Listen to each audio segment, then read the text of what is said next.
അപ്പം ഞാനൊരു കടൽ സ്നേഹിയാണ്, അല്ലെങ്കിൽ കടൽ പ്രേമിയാണ്. എൻ്റെ അതേപോലെ തന്നെയാണ് ഇവക്കുട്ടനും.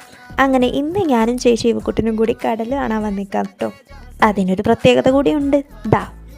ഈ ഇരിക്കുന്ന മുതലിൻ്റെ 3ാമത്തെ ബർത്ത്ഡേ ആണ് ഇന്നെന്ന് പറഞ്ഞാൽ February 20. ബട്ട് ഈ വീഡിയോ നിങ്ങൾ എപ്പോഴാണ് കാണുന്നതെന്ന് എനിക്കറിയില്ല, ഏതോ ഒരു ഡേറ്റിലായിരിക്കും. ബൈ ദ വേ, അതിന് ഞങ്ങൾ ഈ കടലിൽ പോയത് എന്തിനാന്ന് വെച്ചാൽ ഇവക്കൂട്ടൻ്റെ കുറച്ച് ഫോട്ടോസ് എടുക്കാൻ വേണ്ടിയിട്ടാണ് കേട്ടോ. ഞാൻ മുമ്പ് ഒരു ഫോട്ടോഷൂട്ടിൻ്റെ വീഡിയോ ഇട്ടിട്ടുണ്ടായിരുന്നു, ഒരു ലോങ് വീഡിയോ ആണെന്നാണ് തോന്നുന്നത്. അതിൽ സെയിം ഞങ്ങൾ ഫോട്ടോഷൂട്ട് ചെയ്യുന്നത് കടലിൽ തന്നെയാണ്, അതായത് കടപ്പുറത്ത് അല്ലെങ്കിൽ ബീച്ചിൽ തന്നെയാണ്. ബീച്ചെന്നൊന്നും പറയാൻ പറ്റില്ല, ആക്ച്വലി ഒരു കടൽ തീരം. കടൽ വീടിൻ്റെ അടുത്തായതുകൊണ്ട് ഇതിനൊന്നും വലിയ പാടൊന്നുമില്ല.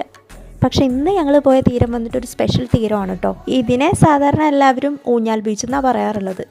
അവിടെ നിറയെ ഊഞ്ഞാലുണ്ട്, 2 തെങ്ങിൽ വെച്ചിട്ടാണ് ഊഞ്ഞാൽ ഇട്ടിട്ടുണ്ടായിരുന്നത്. നല്ല രസമാണ് കേട്ടോ അവിടെ ഇരുന്ന്. അപ്പോൾ ഫോട്ടോഷൂട്ടൊക്കെ കഴിഞ്ഞിട്ട് ഞാനും ചേച്ചിയും കുറച്ചായിരുന്നു നാടി. എനിവേ ഫോട്ടോഷൂട്ടൊക്കെ നന്നായിരുന്നു. ബർത്ത്ഡേയുടെ വീഡിയോ ഒക്കെ പുറകെ വരുന്നുണ്ട്. അപ്പോൾ ശരി.